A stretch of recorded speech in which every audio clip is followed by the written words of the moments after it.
Levante as suas mãos. Vamos adorar o Senhor com essa canção. Você que pode levantar, levante. Você que não pode, fique tranquilo. Vamos atrair a glória dele por esse lugar. Quero ir mais fundo, leva-me mais perto, onde eu te encontro, no lugar secreto, aos teus pés me rendo, pois a tua glória quero ver. Vai, declare, vai. Quero ir mais fundo, leva-me mais perto, onde eu te encontro, no lugar secreto, aos teus pés me rendo, pois a tua glória quero ver. Se assente, vai. Se assente, vai. Segura aí. O texto bíblico está dizendo assim: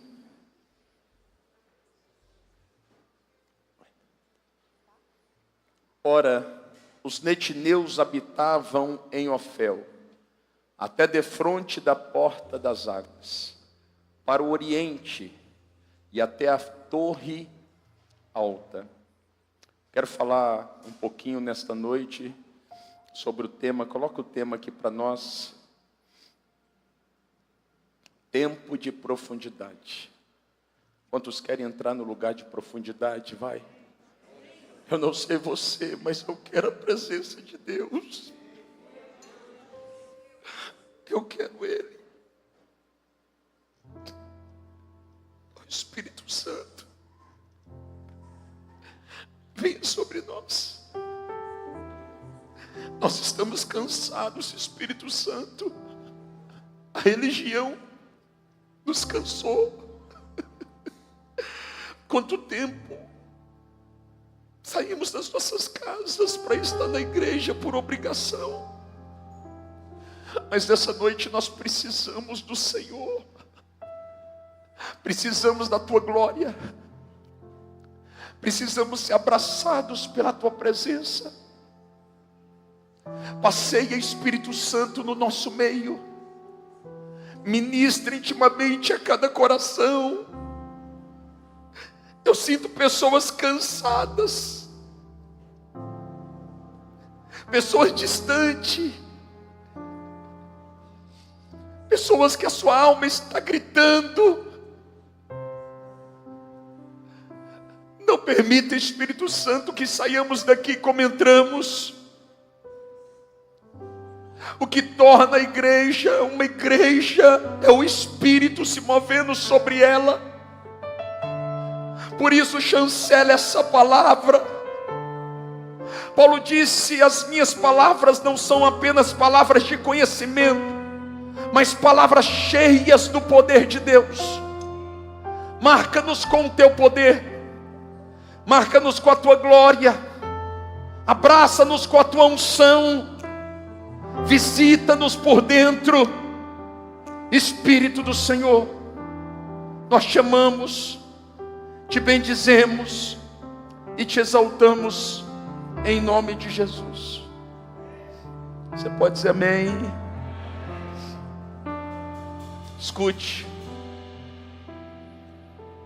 A porta das águas era uma porta lateral do templo, onde os servos entravam trazendo água, a fim de auxiliarem duas classes de pessoas: levitas e sacerdotes, para o exercício do sacrifício. A porta das águas está conectada diretamente, intrinsecamente, a uma festa judaica muito conhecida, que é a festa do tabernáculo. Que festa é essa? É uma festa que acontece no mês Tisri, que é o 10º mês para nós, o mês de outubro. onde os judeus comemoravam os 40 anos que eles tiveram no deserto, sendo cuidados de maneira minuciosa por Deus. Eles reconheciam no exercício dessa festa que, se não fosse por Deus, eles não suportariam passar 40 anos em um tempo tão difícil, em um lugar tão desfavorável.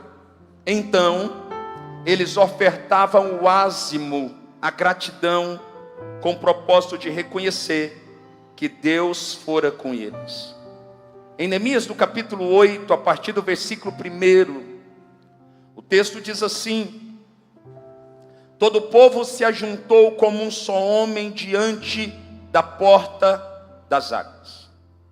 Neemias é considerado por muitos estudiosos um dos 10 maiores líderes da história de Israel.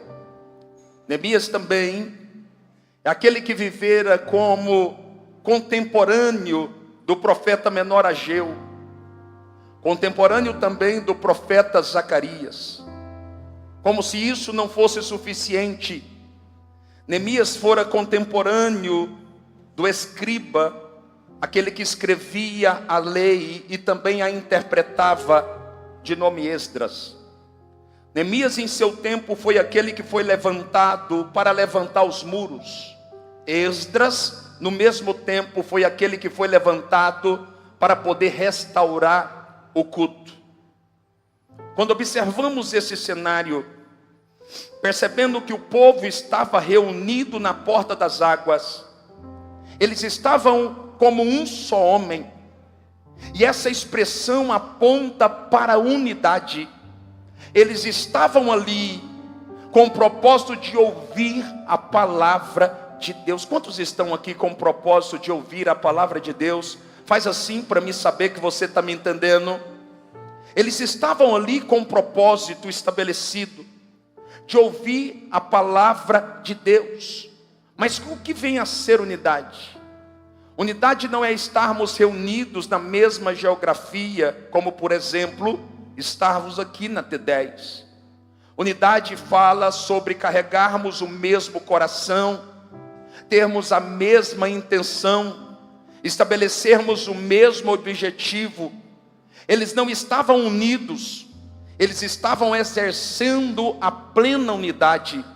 Todos queriam ouvir, mas não era ouvir qualquer coisa, era ouvir a palavra de Deus. 2 significados proféticos tem a porta das águas. O primeiro é o retorno à palavra. Quando falamos sobre retorno à palavra, podemos falar também de reforma protestante, aonde o fundamento máximo é a sola escritura. Quando falamos sobre isso, estamos falando sobre aquilo que deve reger a minha história, a sua história, a minha vida e a sua vida. Eu aprendo um princípio aqui. O fundamento máximo que deve reger a minha vida não é os livros que eu leio. O fundamento máximo que deve reger a minha vida não é as pregações mal interpretadas que eu ouço. O fundamento máximo que deve reger a minha vida não é os conselhos que eu recebo. O fundamento máximo que deve reger a minha vida e a sua é a palavra de Deus que está sendo liberada dia e noite sobre mim. Quem está comigo, diga glória a Deus. Quando Neemias está escrevendo esse texto, o texto diz que Judá, durante 70 anos, estava sem acesso a Jerusalém. Os judeus de Judá não poderiam voltar a Jerusalém. Ficar sem acessar Jerusalém fala sobre algumas realidades espirituais. Ficar sem estar em Jerusalém fala de não ter culto por 70 anos. Fala de não ter celebração por 70 anos. Fala de não ter comunhão, koinonia por 70 anos. E eu aprendo um princípio espiritual aqui. Não espere o culto ser retirado para que você deseje congregar, estabelecer comunhão, celebração e glorificação ao coração de Deus. Eu e você precisamos valorizar o culto, porque nós temos a tendência de só valorizar aquilo que perdemos. A empresa só é boa quando eu perco. A família só é extraordinário quando eu não tenho mais. Tudo aquilo que eu tenho eu não dou valor, mas quando eu não tenho mais eu digo com uma mentalidade saudosista: era bom demais aquilo que o Senhor me deu. Na Bíblia Sagrada, a palavra retrata água. Todas as vezes que falamos sobre a palavra, estamos falando biblicamente sobre água. Nascer da água fala sobre o nascimento da palavra. Alguém que nasceu da palavra é alguém que foi modificado, é alguém que teve o seu coração alinhado, é alguém que viveu um estado máximo de transformação. É por isso que João, no texto da videira verdadeira, no versículo 3, ele diz assim: vós estáis limpos pela palavra que vos tenho pregado ou falado. O que João está dizendo é: a palavra, quando está sendo ministrada, ela tem o poder de te lavar. A palavra, quando está sendo ministrada, ela tem poder de purificar você, de reposicionar o teu coração e de mudar as suas ações. É por isso que quando você vem para a igreja, você é tão distraído. É por isso que tantas coisas brotam na tua mente no momento da palavra, porque Satanás, ele sabe que se você ouvir a palavra, você vai ser transformado, você vai ser modificado, a tua casa vai ser restaurada e a tua vida nunca mais vai ser a mesma, para a glória de Deus. Quem está aqui, diga glória a Deus. Nós precisamos ouvir a palavra. É por isso que quando Paulo recita Romanos no capítulo 10, no versículo 17, ele diz assim: a fé vem pelo ouvir, e ouvir a palavra de Deus. O problema é que a gente tem uma capacidade, nós escutamos muitas coisas, mas ouvimos poucas delas. Escutar é diferente de ouvir. Tudo aquilo que eu retenho no coração, eu estou ouvindo, e tudo aquilo que toca nos meus ouvidos, mas eu não retenho, eu estou escutando. E nós precisamos exercer a concentração necessária para que possamos fazer com que a palavra que estamos recebendo possa descer em nossos corações. Coloque a sua mão assim: eu profetizo na autoridade do nome de Jesus, que nesta noite a palavra que limpa vai penetrar dentro do seu coração como nunca antes na história, ao ponto de te limpar, te restaurar, te reposicionar e te fazer viver o que você nunca viveu, em nome de Jesus. Quem recebe, diga glória a Deus. A porta das águas também fala sobre restauração total. Escute, a Bíblia diz que o rei Acaz, rei de Israel, ele peca diante de Deus. Peca como, pastor? Ele assume a cadeira mais elevada, o trono de Israel. Ele então faz uma aliança com um povo que não tinha aliança com Deus. E quando ele faz essa aliança, o resultado dela, o culto em Israel é abolido. A Bíblia diz que Acaz morre. O filho de Acaz, Ezequias, ele é o seu sucessor. É interessante porque Ezequias, quando ele se assenta na cadeira real, a primeira atitude dele não é dar continuidade àquilo que o seu pai estava construindo. Por quê? Porque ele entende João 5,19: o filho faz o que vê o pai fazer. O pai biológico está fazendo aquilo que é equivocado, aquilo que não deveria fazer. O pai biológico não entendeu aquilo que o Senhor plantou dentro dele. Então, ao invés de glorificar, ele aboliu o culto. O filho olha para o pai biológico e ele percebe que ele não é referência. Então, ao invés de olhar para o pai biológico, ele olha para o pai espiritual. E eu quero liberar uma palavra: todas as vezes que o teu pai biológico não for um exemplo de vida para você, olhe para Deus. ele olha para Deus. E quando ele olha para Deus, a primeira coisa que ele faz, ele restaura o culto.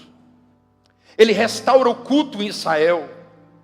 E quando ele faz isso, ele se acomoda. E nós temos uma tendência, quando fazemos coisas boas, nós relaxamos. Quando fazemos alguma coisa para Deus, nós nos sentimos especiais e começamos a relaxar. Ele relaxa quando de repente um profeta entra dentro do palácio, da zona de conforto do rei, e diz assim, 2 Reis, no capítulo 20, no versículo 1. Então, Isaías o profeta apontou o dedo para Ezequias e disse assim: põe a tua casa em ordem, porque morrerás e não viverás. Imagine a cena. Este homem acabou de restaurar o culto em Israel. Este homem fez algo extraordinário que glorificou a Deus. Mas ele não entendeu algo que Deus estava comunicando. Deus não queria apenas restaurar o culto. Deus queria restaurar todas as áreas da vida da nação. E eu quero ser profeta na tua vida. Deus não quer apenas restaurar o culto na tua casa. Deus quer restaurar todas as áreas da tua vida. Não entendi, eu vou colocar a legenda. Deus não quer que você seja um bom cristão apenas dentro da igreja no domingo. Deus quer que você seja um bom cristão na segunda, na terça, na quarta, na quinta, na sexta, no sábado, na plataforma que Ele te plantou. Ele quer que você seja a boca de Deus. Ele quer que você seja alguém que manifeste a glória de Deus. Deus não quer que você seja apenas especial, alguém vocacionado dentro da casa. Deus quer que você seja um excelente pai. Deus quer que os seus filhos olhem para você e digam assim: eu quero ser igual ao meu pai. Esta semana eu disse para minha filha, e não digo isso me gabando, porque eu me considero muito falho. Eu disse: filha, preste atenção, você tem 11 anos, você vai crescer, e quando chegar a hora, o padrão mínimo para que você possa se relacionar com alguém é o papai. Ela olhou para mim e disse: não tem jeito. Ela olhou para mim e eu não esperava aquela resposta. E ela disse: eu não vou achar alguém como você. E eu disse: filho, o papai é tão falho, o papai erra tanto, o papai queria ser tão melhor. E ela disse: papai, você é minha referência. Sabe, eu e você precisamos entender que Deus não quer apenas restaurar o culto na nossa história e na nossa jornada. Deus quer restaurar todas as áreas das nossas vidas. Deus quer fazer você, papai, um melhor pai. Você empresário, um melhor empresário. Você amigo, um melhor amigo. Deus não quer que você manifeste o reino de Deus apenas dentro da igreja. Deus quer que você manifeste o reino de Deus fora da igreja. Aonde Ele te plantar, é porque Ele tem um propósito sobre você, e Ele quer usar, não é o pastor, Deus quer usar você aonde Ele te plantou. Quem está comigo aqui, diga glória a Deus. Põe a tua casa em ordem, porque morrerás e não. Eu aprendo um princípio aqui: se até para morrer a minha casa tem que estar em ordem, imagina para viver os meus melhores dias. Se até para morrer o profeta está dizendo, tua casa tem que estar em ordem, imagine para viver os melhores dias. Na mentalidade do profeta, pastor Rodrigo, ele estava achando que estava muito bem, porque o seu pai falhou, e agora como sucessor ele restaurou o culto. Mas ele não entendeu que Deus não faz obra pela metade. Deus não quer apenas que eu tenha culto na igreja. Deus quer que eu tenha culto dentro da minha casa. Deus quer que eu tenha culto dentro da minha empresa. Deus quer que eu seja espiritual, não apenas dentro da casa dele. Deus quer que eu seja espiritual aonde eu andar, em quem eu tocar. As pessoas precisam ver a glória de Deus sobre mim. Escute, a Bíblia diz, Atos capítulo 11, versículo 26. em Antioquia foram chamados pela primeira vez de cristãos. Perceba que Barnabé foi aquele que foi responsável por introduzir Paulo à comunidade cristã em Jerusalém. Todos os outros discípulos rejeitavam a Paulo porque Paulo fora considerado um homem sanguinário, um caçador de cristãos. Barnabé então é o ativador do propósito, e Deus sempre vai colocar um ativador de propósito ao teu lado. Você recebe essa palavra? Nos próximos dias eu quero profetizar, Deus vai colocar um ativador de propósito. Eu não estou dizendo apenas de ministério, eu estou falando em todas as áreas das nossas vidas. Deus vai colocar alguém para ativar aquilo que está adormecido. Ele levanta Barnabé, ele insere Paulo depois de 13 anos escondido, sendo ministrado pelo poder de Deus, porque Paulo tinha sido alcançado pelo sistema religioso, mas agora ele foi levado para uma pequena cidade para ser ministrado por Deus, porque Deus precisava gerar uma experiência em Paulo. Agora, Paulo e Barnabé estão em Antioquia, e a Bíblia diz que eles passaram um ano todo em Antioquia caminhando. Todos os dias eles saíam para pregar o evangelho. Quando Paulo passava, quando Barnabé passava, as pessoas diariamente diziam: lá vai Paulo e lá vai Barnabé. Lá vai Paulo e lá vai Barnabé. Lá vai Paulo e lá vai Barnabé.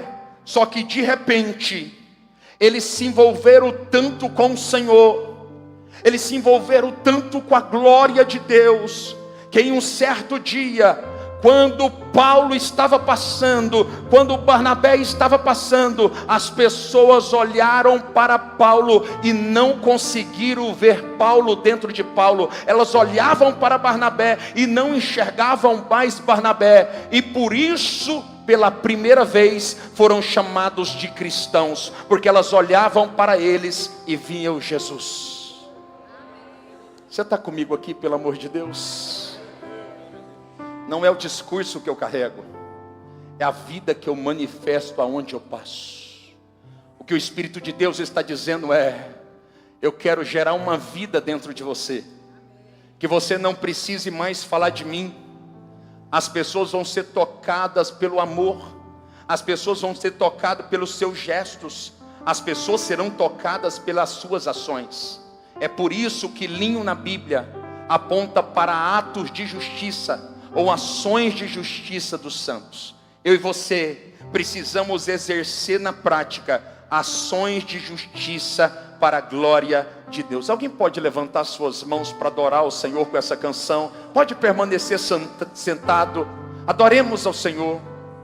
Tudo que eu mais quero é te ver, me envolva com tua glória e poder.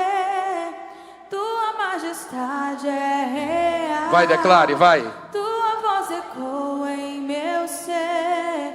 Tudo que eu mais quero é te ver, me envolva com tua glória e poder. Tua majestade é real. Tua voz ecoa em meu ser.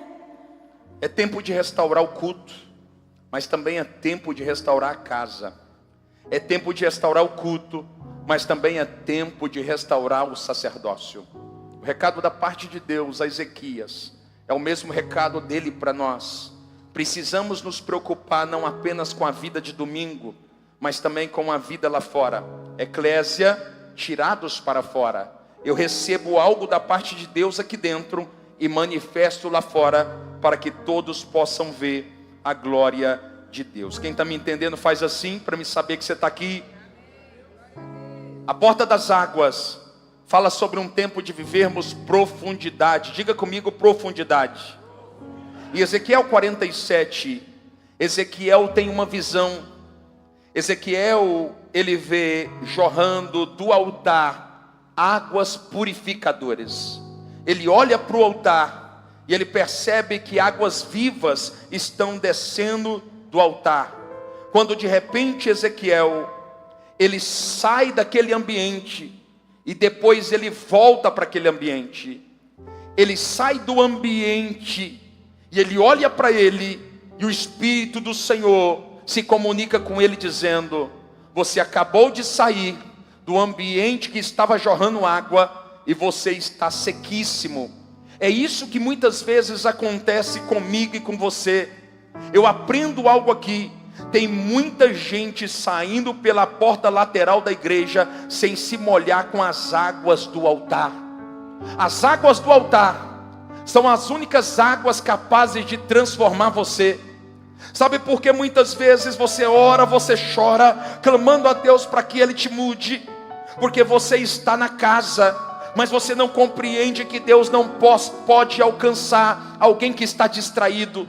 Você está na casa, mas não compreende que Deus não pode visitar um coração que está endurecido. Você está na casa e não compreende que enquanto você não clamar, no momento da palavra, o Espírito não pode ter acesso para poder te visitar. Ezequiel está no lugar onde as águas estão jorrando, e ele está saindo pela porta lateral, e ele continua seco. Eu aprendo um princípio. Tem muita gente que sai seca da igreja porque não se envolve. Tem muita gente que sai seca da igreja porque não participa. Tem muita gente que sai seca da igreja porque não se aprofunda naquilo que está sendo construído pelo Espírito Santo no momento do culto.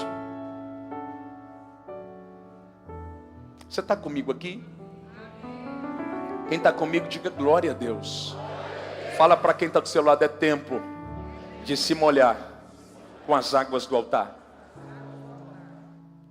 4 lições eu quero ser objetivo aqui para encerrarmos, que eu aprendo com Ezequiel, que me farão acessar a profundidade da presença de Deus. 4 lições que eu e você aprendemos para que possamos acessar lugares profundos em Deus, lugares que nunca alcançamos antes. A primeira lição: o texto diz que Ezequiel está no templo, mas não está dentro das águas. Ele está no templo, mas ele não está dentro das águas. Aqui fala de alguém religioso, alguém que está no lugar da transformação, mas não permite ser transformado. Alguém que é tão religioso ao ponto de dizer que é cheio de Deus, mas nunca foi marcado por uma experiência. Deixa eu dizer algo para você. Paulo era um grande religioso, talvez o principal do seu tempo, mas ele só pôde viver uma vida poderosa em Deus depois de 13 anos tendo experiência com Deus escondido. Deus não pode fazer algo grande na tua vida antes de produzir uma experiência para te marcar profundamente. O Espírito de Deus nesses dias não quer que você participe de mais um culto. Ele quer que você busque uma experiência com Deus, porque essa experiência vai mudar a sua vida para sempre. É um religioso adepto à religião, que nunca teve uma experiência com Deus. Conhece todo mundo na igreja, menos Jesus. Ele tem relacionamento com todos, mas nunca teve relacionamento com o Mestre. Ele vem à casa de Deus de domingo a domingo, mas Jesus nunca visitou a sua casa. Este é alguém que está no lugar das águas, mas que não se atreveu a entrar dentro delas. Eu e você precisamos ousar entrar nas águas. O Espírito de Deus não pode mudar a minha história. O Espírito de Deus não pode me renovar. O Espírito de Deus não pode me curar. O Espírito de Deus não pode me libertar enquanto eu não acessar águas. As águas do Senhor são capazes de mudar a minha história para sempre. Ama a segurança da superfície, mas ignora o risco da profundidade. São pessoas que não entram nas águas. São pessoas que não ousam pisar nas águas. E o Espírito de Deus está dizendo: é tempo de pisar nas águas. Fala isso para quem está do seu lado: é tempo de pisar nas águas. Segunda lição que eu aprendo aqui: o anjo mandou Ezequiel sair do templo. Depois ele manda Ezequiel voltar. E quando ele pisa nas águas, ele pisa nas águas até os tornozelos. Aqui fala de alguém que começou a crescer, alguém que começou a ter fome de Deus, mas que ainda vive uma vida mediana. A palavra mediana aponta para medíocre. É alguém que está acostumado com a mediocridade. É alguém que recebeu uma pequena medida da parte de Deus, mas que não busca viver uma nova medida. É alguém que recebeu uma pequena porção, mas já está satisfeito, porque não tem fome nem sede de justiça. Fala de alguém raso, que vive uma vida superficial com Deus. Aqui aponta para uma categoria de pessoas que eu poderia não falar, mas eu preciso falar. Aqui aponta para uma categoria de pessoas que são os coxos espirituais. Você sabe o que é um coxo espiritual? Um coxo espiritual são aqueles que estão na igreja há 20 a 30 anos, mas que precisam estar sendo carregados dia após dia por todos que estão à sua volta, porque não conseguem sair do lugar, porque ainda são bebês espirituais. Estão na casa da transformação, mas nunca acessaram a mudança. Estão na Betesda, no templo, na casa da misericórdia, mas nunca desfrutaram da misericórdia, porque são coxos espirituais. Não entenderam que a palavra de Deus já foi liberada. Em Mateus 11:5 está escrito: os cegos vejam, os coxos andem, os leprosos sejam purificados, os surdos escutem, os mortos sejam ressuscitados, e aos humildes seja pregado o evangelho. A palavra já foi liberada. O coxo precisa se levantar e andar. Os coxos espirituais precisam ouvir esta palavra. A palavra do Senhor está dizendo: levanta e anda para a glória de Deus. É tempo de se levantar. É tempo de sair do lugar da mediocridade. É tempo de deixar de ser teknon. A palavra teknon no original significa infantil. Em Gálatas 4:1 está escrito: se o herdeiro for menor, nada se difere de escravo, mesmo sendo senhor de tudo. A palavra aqui menor aponta para a palavra tekenos ou teknon, que aponta para um filho infantil, aquele que insiste em ser pequeno, aquele que insiste em ser teknon. Eu e você precisamos ser transicionados com a ajuda do Espírito Santo. Escute. O Espírito Santo nessa noite, Ele quer pegar nas nossas mãos e quer nos levar para uma próxima estação. A Bíblia diz que existe próximas estações, e cada próxima estação só pode ser ministrada pelo Espírito de Deus. Ao homem cabe mudança de ambiente, mas a Deus a transição dos tempos. E o Senhor está me usando para te dizer que é tempo de crescer na presença de Deus. Mas prepare-se, porque crescer dói. Não existe crescimento sem dor. Não existe alargamento sem dor. Nós queremos crescer, mas quando começa a doer, a primeira coisa que você fala para Deus é para Deus. E Ele está dizendo: eu sou capaz de te levar para o próximo nível. Eu quero arrancar você da condição de teknon, de filho pequeno, e te levar para a condição de ruios, de filho maduro. Porque o filho maduro é aquele que está disposto a desfrutar da presença do Pai. O filho teknon é aquele que só quer acesso àquilo que o Pai tem a lhe oferecer. Mas o filho maduro é aquele que quer desfrutar da presença do Pai. Quantos filhos maduros nós temos aqui? Bem forte, diga glória a Deus. Tempo de transição. Tempo de sair das águas que tocam apenas os nossos artelhos. A terceira coisa que eu aprendo, que depois disso ele foi levado, Ezequiel foi levado para águas que tocaram os seus joelhos. Aqui fala de uma medida, aonde você vai sair da condição de alguém que se relaciona com Deus apenas por obrigação. Se você observar bem, Lucas capítulo 18, versículo 1 diz assim: e disse Jesus sobre o dever de orarmos sempre e nunca esmorecermos. Jesus está estabelecendo aqui um dever. A palavra dever no original significa obrigação. Ele disse assim: a oração não está convencionada ao desejo dos filhos. Os filhos têm a obrigação de orar. Obrigação é aquilo que eu faço quando quero, mas também faço quando não quero. Obrigação é aquilo que eu faço sorrindo, mas também faço chorando. Jesus está dizendo: faça por obrigação. Mas Ele está estabelecendo a oração como obrigação apenas como ponto de partida. O que ele está dizendo é, no início da sua jornada, você vai orar por obrigação, mas daqui a pouco, quando as águas começarem a subir, você vai parar de se mover por obrigação e vai se mover por revelação. E quando você se mover por revelação, você não ora mais porque você é obrigado a orar. É como a criança que é disciplinada desde pequeno a escovar os dentes. Todos os dias o papai e a mamãe têm que dizer: já escovou os dentes? Já escovou os dentes? Já escovou os dentes? E tem dias que você precisa ir lá monitorar para saber se está escovando direito ou não. Mas vai chegar um dia que ele vai ter revelação, ele vai ter entendimento, e ele vai chegar à conclusão: se eu não escovar, os meus dentes vão apodrecer. E quando ele chegar a esse pleno conhecimento, ele não vai mais escovar por obrigação, ele vai escovar porque ele entendeu. O que a Bíblia está dizendo é: vai chegar o dia que você não vai orar mais por obrigação, porque você entendeu que a oração é o motivo da sua existência, é o oxigênio que mantém o cristão de pé. Por isso, ore por obrigação se necessário, permaneça orando, porque vai chegar o tempo que você vai orar por revelação. Águas até os joelhos é comparado a Salomão, quando foi visitado pela sabedoria. Ele escreve o livro de Cânticos.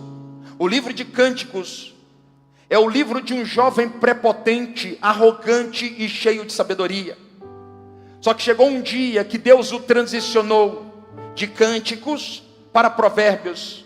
E Provérbios é o livro da maturidade, porque vai chegar o dia que Deus irá nos transicionar de filhos imaturos para filhos maduros, de filhos arrogantes para filhos maduros. E quando isso acontecer, a nossa vida nunca mais vai ser a mesma. O que o Espírito de Deus está dizendo é: eu quero te levar ao pleno conhecimento de quem eu sou, eu quero te levar à maturidade plena, para que você possa desfrutar da minha face, para que você possa beber, para que você possa comer, para que você possa se assentar à mesa comigo. Mas isso vai exigir de você decisões diárias que nem sempre estamos dispostos a tomar. Quantos estão me entendendo bem forte? Diga glória a Deus.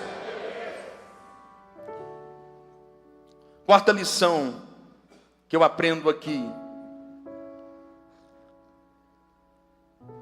O texto diz que o anjo chama Ezequiel e diz assim: desce mais. Aqui, ao entrar nas águas, as águas vão tocar nos lombos de Ezequiel. Eu aprendo algo da parte de Deus. Normalmente, quando o anjo é enviado, ele não é enviado para me fazer subir, ele é enviado para me fazer descer. Porque ninguém sobe se antes não aprender a descer. É um dos princípios máximos do reino de Deus.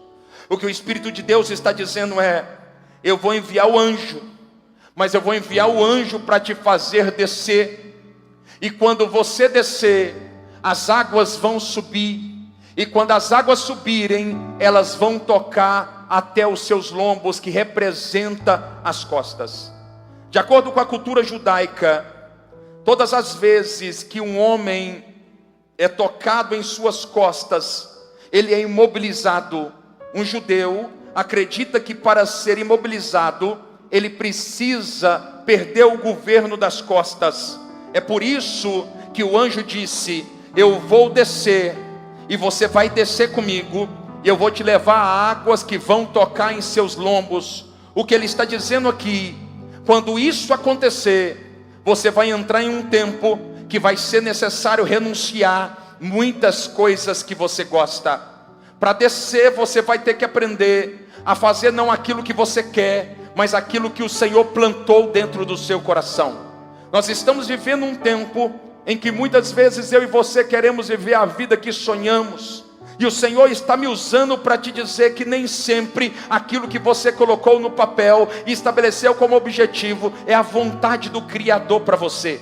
É por isso que Isaías, o profeta, ele é levantado por Deus em Isaías 55, no versículo 7, para dizer assim: porque os meus pensamentos não são como os seus pensamentos, e os meus caminhos como os seus caminhos. E ele diz assim: se você aprender a confiar em mim, aprenda, assim como os céus são mais altos do que a terra, os meus pensamentos são mais altos do que os seus pensamentos, e os meus caminhos mais altos do que os seus caminhos.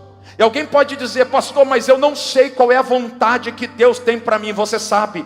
Em Filipenses 2,13 está escrito: é eu, Senhor, que plantei dentro de você, tanto querer quanto realizar.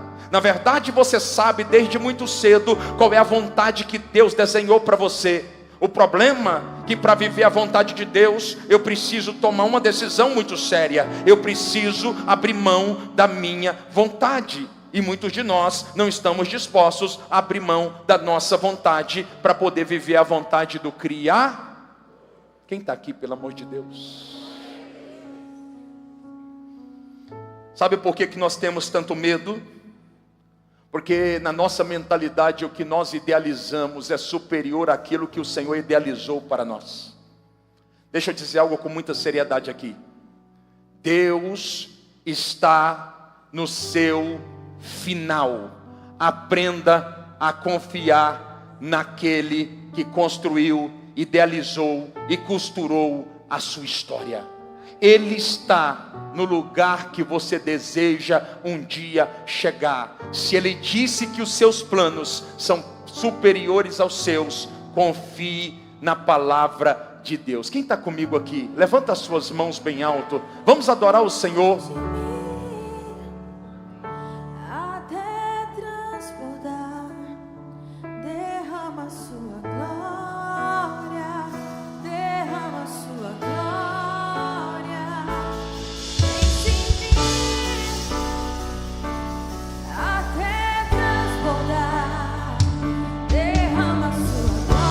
Vai, declare, vai. Derrama sua glória em mim, até transbordar. Derrama sua glória, derrama sua glória. Enche-me, Deus, enche-me, Deus. Sim, Deus.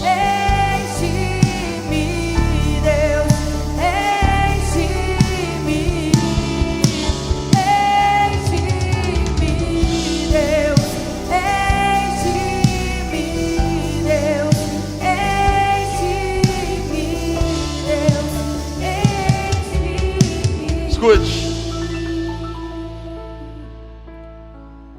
Esse texto fala de entrega total. Porque quando você é dominado por Deus, não é mais do teu jeito, é do jeito dele. E aprenda uma verdade absoluta: tudo que Deus vai começar a fazer vai começar pequeno. Tudo que Deus vai começar a construir vai começar pequeno. Em Zacarias, no capítulo 4, no versículo 10, está escrito assim: não menospreze os pequenos começos. O que Deus vai começar é pequeno, mas não vai parar de crescer se você confiar nele. O que Deus está liberando sobre a tua vida parece ser irrelevante, parece ser pequeno demais, mas não vai parar de crescer, não vai parar de prosperar, não vai parar de avançar, porque tudo aquilo que nasce em Deus, termina em Deus. Quem está comigo aqui, diga glória a Deus e fica de pé.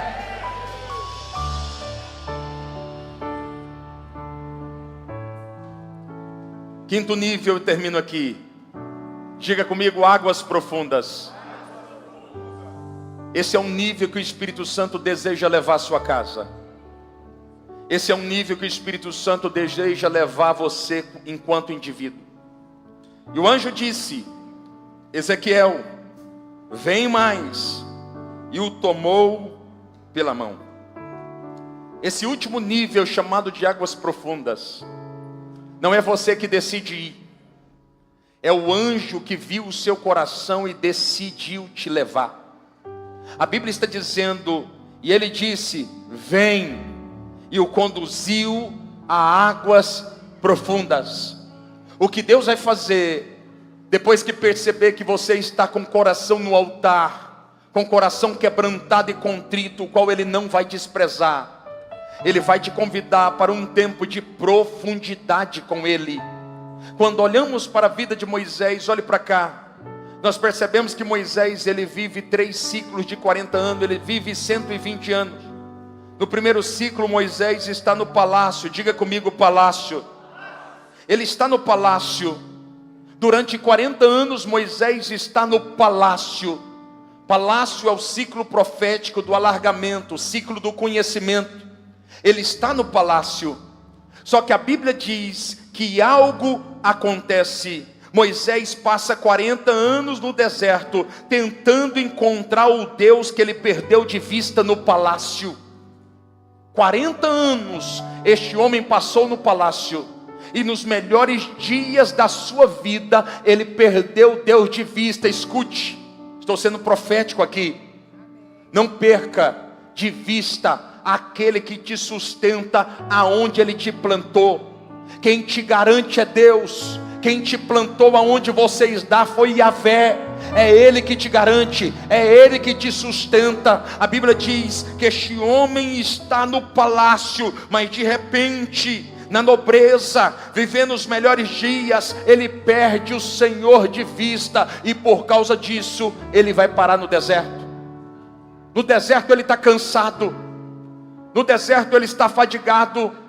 Ele passa 40 anos no deserto.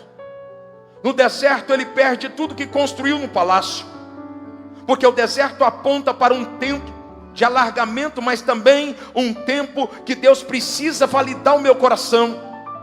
Ele está no deserto, ele está buscando a Deus, ele deseja encontrar o Senhor, mas ele não consegue achá-lo. Escute, no deserto não é você que encontra Deus, é Deus que encontra você. Tudo que você precisa fazer no deserto é preparar o teu coração. Você vai preparar o teu coração, vai colocar no altar, e quando Deus perceber que o teu coração está pronto, Ele vai encontrar você. Me mostra na Bíblia. Mostro. Moisés está vivendo os seus piores dias. Nem as ovelhas que ele está cuidando é dele, é do seu sogro chamado Jetro. Quando ele escreve o Salmo 90, conhecido como o Salmo de Moisés, ele diz assim no versículo 10: os dias de um homem são 70, o que passa disso é canseiro e enfado. Moisés não está falando de você, Moisés está falando da sua própria experiência empírica. Moisés está dizendo: eu estou há mais de 30 anos no deserto, eu estou próximo dos 80 anos, e a minha vida não passa de canseiro e enfado. Deus olha dos céus, e Ele percebe que tem um coração que o perseguiu por quase 40 anos e não o encontrou. E Ele consegue ver sinceridade no coração daquele homem que se encontra escondido no deserto. Então, não é Moisés que chega e se apresenta para Deus, mas é Deus que se apresenta a Moisés através de uma sarça, dizendo: Moisés, Moxa, tire a sandália dos seus pés, porque a terra que você está pisando é terra santa. Ou seja, não foi Moisés que encontrou a Deus, foi Deus que encontrou a Moisés. Porque no deserto não é você que encontra Deus, é Deus que encontra você. Você está comigo aqui? Diga glória a Deus. Águas profundas. O anjo leva Ezequiel para águas profundas. Mas existe um problema. Quando ele te leva para águas profundas, não existe mais como você governar, porque em águas rasas você governa, mas em águas profundas quem governa é Deus. É você que diz a última palavra em águas rasas, mas em águas profundas quem libera a última palavra é Deus. Nem a roupa que você vai usar vai depender do teu desejo quando Deus te levar para águas profundas, porque em águas profundas eu não sou capaz de governar as águas, mas as águas que governarão a mim. Quantos estão aqui? Diga glória a Deus. Declare comigo: venha sobre mim, venha sobre mim um tempo de águas profundas. O que Deus vai fazer na tua vida a partir de hoje, se você permitir, Ele não fez nos últimos 20 anos. O O Espírito de Deus está me usando para te dizer: eu quero pegar na tua mão, e eu quero te levar a um lugar em mim que você nunca foi. Eu quero te fazer acessar coisas dentro de mim que você nunca acessou. Eu quero te fazer experimentar de um sabor da vida cristã que você nunca saboreou. Quantas pessoas estão vindo arrastadas para o culto, para a igreja, porque não suportam mais o padrão religioso que estabeleceram. Quantas pessoas que só estão na casa do Senhor porque querem que os filhos estejam no lugar protegido. Não estão mais porque desejam o Senhor, estão porque no fundo querem proteger os filhos, porque não sentem mais nada pela causa, não sentem mais nada por Ele. E o Espírito de Deus está me dizendo com propriedade: hoje eu visito o seu homem interior, e eu pego nas suas mãos e te levo a águas profundas, a um lugar que você nunca foi, para experimentar aquilo que você nunca experimentou. Você está comigo aqui? Coloca a mão no seu coração e adore a Deus com o refrão dessa canção, vai.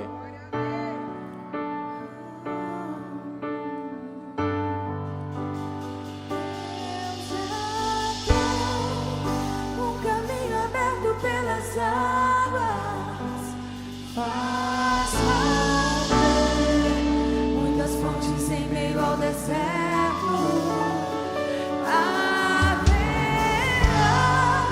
Nuvens que trazem chuvas de bênçãos.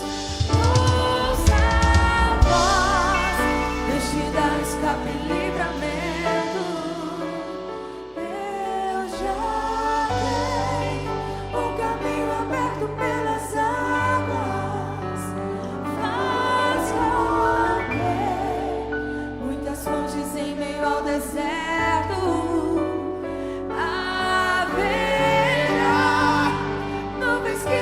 Chuvas de bênçãos. Sim, Deus. Ouça a voz, Deus te dá escape e livramento.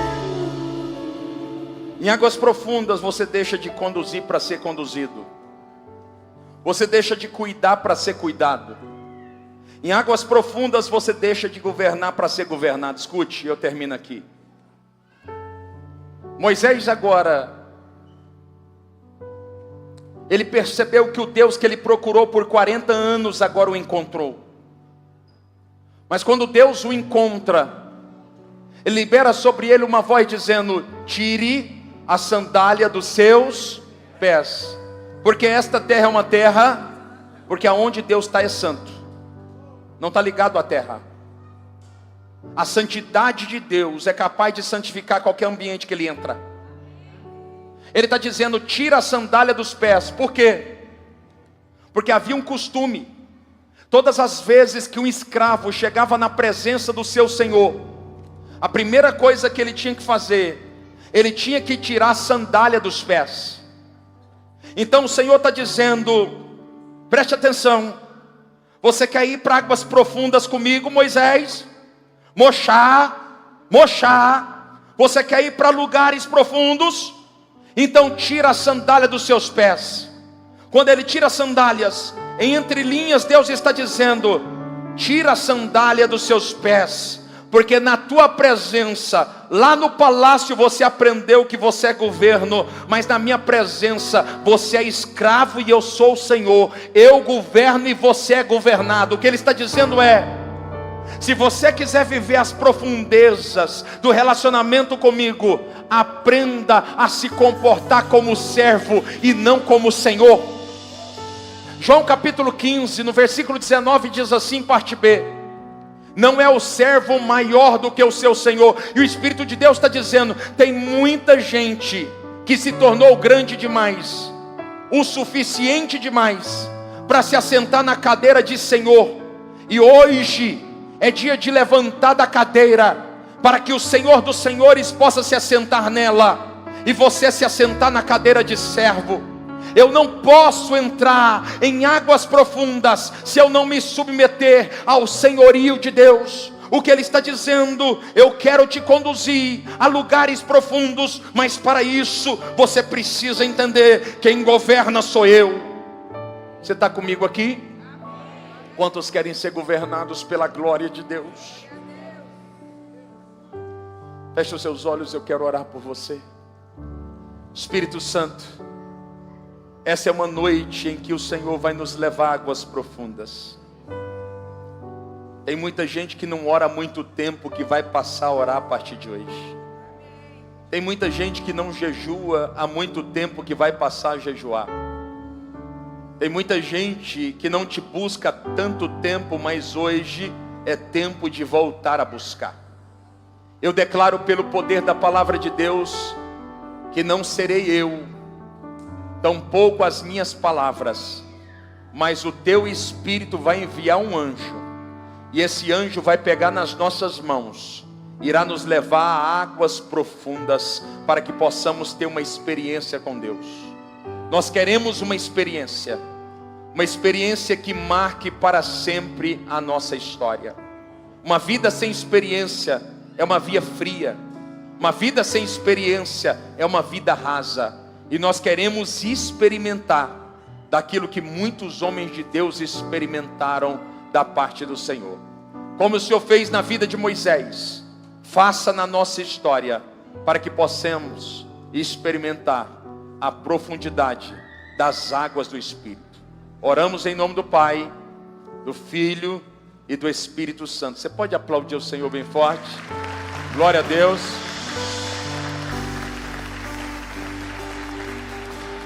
Amém.